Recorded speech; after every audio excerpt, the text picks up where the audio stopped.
This time last year in my board chair report, we talked about the word thanks because we were approaching Thanksgiving.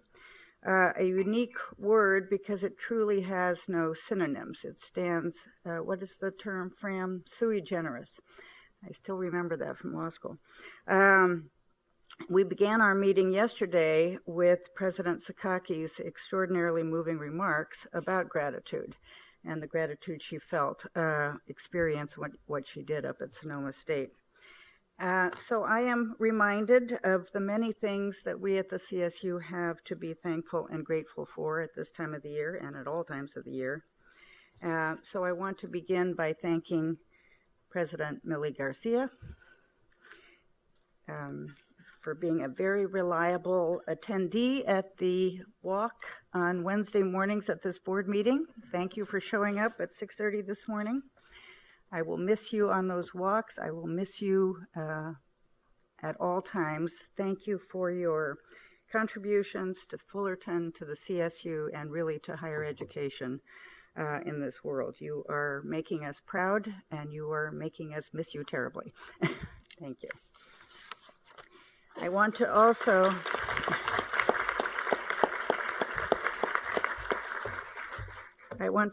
thank Trustee Emeritus. It's so much fun to say emeritus, and so sad. Stephen Stepanek devoted many years of service to this board. He has always been a calm and wonderful and reasoned voice on our board, representing very well the students, faculty, and staff of the CSU.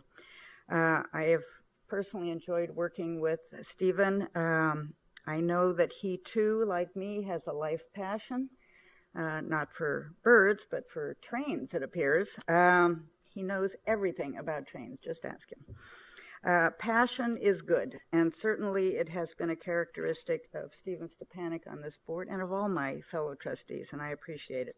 Thank you, Stephen. We wish you the very best, and we'll be seeing you up at the dais in a few minutes. So with every going, of course, at the CSU, there is a coming. So let's take another moment to welcome our newest colleague, Rami Sebelius. It took me a long time to get Stepanek right. Just don't take offense. Who is serving as our new faculty trustee. Rami, as it is our tradition on this board, I invite you to share a few remarks with us. Thank you very much, Herr Eisen. As a German, I can pronounce your name without flaw. I'm very, very happy to be here indeed. It's a dream come true. I see in our reports how you define historically underserved students. And although I grew up in Germany and went to school there, I fulfill many of those categories. First generation, I was the first in my family to go to college. Economic challenges, I indeed grew up in very, very humble, no, literally poor environment. And I lived in an underserved community. And literally, we did call it a ghetto. It was not nice to live there.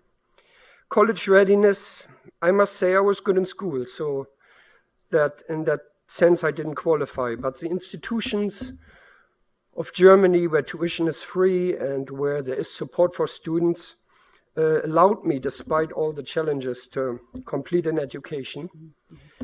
They brought me to California. I got a degree from USC, the most expensive university, or one of the most expensive universities in the United States, without paying a single dollar or German mark out of my pocket.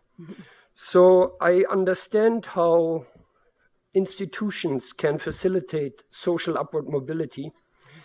And I'm also an immigrant, obviously. Actually, I received my green card and my permission to stay here and work here in the diversity lottery that most recently was in the news again.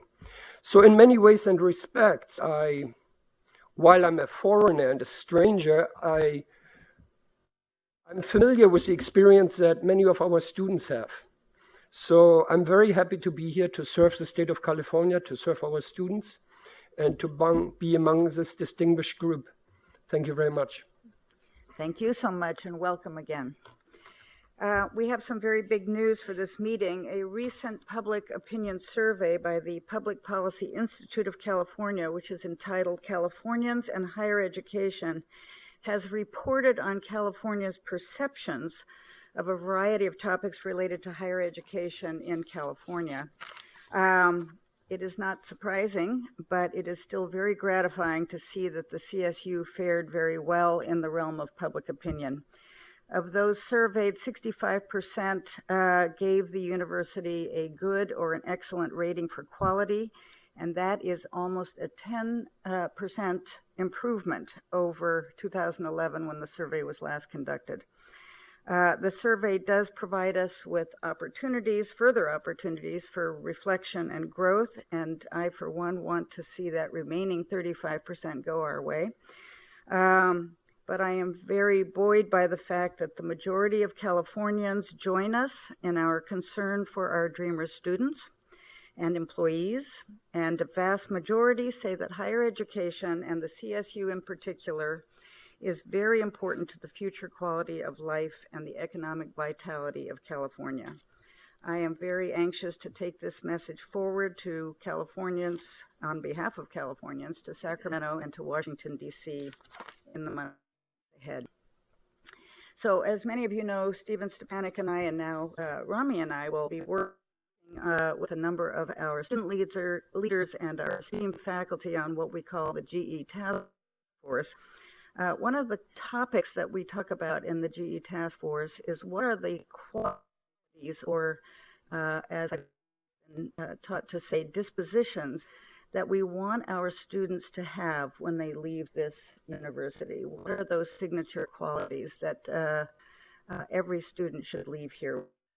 And one of the things we talk about is curiosity. Curiosity is one of those qualities that's a little hard to define, but I can tell you that Bill Gates and Warren Buffett said in separate interviews that it was the single most important trait that they had that contributed to their success: curiosity. We at CSU have so many examples of how this is working for our students, but I wanted to mention one. Professor Matt Ritter, who is a Cal Poly San Luis Obispo professor, and his graduate student, Jason Johns, became curious about, oh, wow, there they are, these things called Cook pine trees. You see this up on the slide. It appeared that no matter where they were planted, they would lean, but they leaned in different directions depending on where you found them, and what they concluded is that they lean always towards the equator. Researchers measured the orientation of these pine trees on 5 different continents. They originated in a place called New Caledonia. I'm sure everybody knows where that is. I think it's on my next itinerary. It's somewhere near Australia and Papua New Guinea, close to the equator. And what our student and his professor have concluded is that the trees didn't want to leave the equator. And even though they have migrated away from it, they lean toward it. I guess they are homesick trees. So curiosity can take you a lot of different places. Creativity is another one of those dispositions that we highly value at the CSU, and I want to mention in this regard Fresno State. Fresno State has just received the American Association of State Colleges and Universities Award for Excellence and Innovation in Student Success and College Completion. Fresno State was recognized for their creative and effective efforts to achieve our graduation initiative goals. Joe Castro, wherever you are, I guess he's up at that meeting you mentioned yesterday. I want to congratulate him, to his team, and to the entire Fresno State community on this award, and keep up the good work. I can't read your signs, but send them down here and I'll look at them. Compassion is another valuable quality that we value so much at the CSU. And I don't know why they all begin with C, but these dispositions tend to. So As you've heard and been reading, countless of our CSU students and employees and alum came together to lend support and dollars and resources to assist those affected by the wildfires in Sonoma, Napa, and Mendocino counties. Compassion is part of our DNA at the CSU, and our response to this tragedy, I believe, underscored that fact. The next disposition I wanted to mention is collaboration, also extraordinarily valued here at the CSU. This photograph that you're looking at is of our research center, our Desert Studies Center in, and I'll spell it first, ZZYZX, which is a community in the Mojave National Desert. I believe it's pronounced Zizix. That is an incredibly biodiverse and important part of our ecosystem, although some might say it's a little desolate. It is the Desert Studies Center, which is a consortium of 7 of our CSU campuses, is managed by Rob Fulton. He is the only resident of Zizix. It has a population of just 1, but Rob collaborates daily with our CSU faculty, our staff research, many of our students, and they exemplify that drive we have to break down silos, share in our discoveries, work together as best we can on behalf of our campuses and the CSU as a whole. Finally, it would not be a Chair Eisen report unless I mention sustainability. So, by the way, I'm going to call it Care for the Planet from now on to make sure it starts with a C. As many of you know, Governor Brown is going to attend the United Nations Convention on Climate Change next week in Bonn, Germany. We should all be extraordinarily proud to know that 3 educators in the United States have been invited to attend that conference. One of them is President Diane Harrison. And she has... She has been a fearsome advocate for sustainability. She is going to represent us beautifully at this conference, and we are very much looking forward to your report when you return. Thank you so much. Late breaking news, I learned yesterday that California Maritime Academy recently received the Marine Environment Protection Award, put out by the North American Marine Environmental Protection Association. That is a wonderful award. Congratulations, Admiral Cropper, and thank you for sending me the photo. Keep up the good work. Protecting our oceans, of course, is vital, and making sure they are not filled up with plastic water bottles is good too. So thank you for your good work. That concludes my report.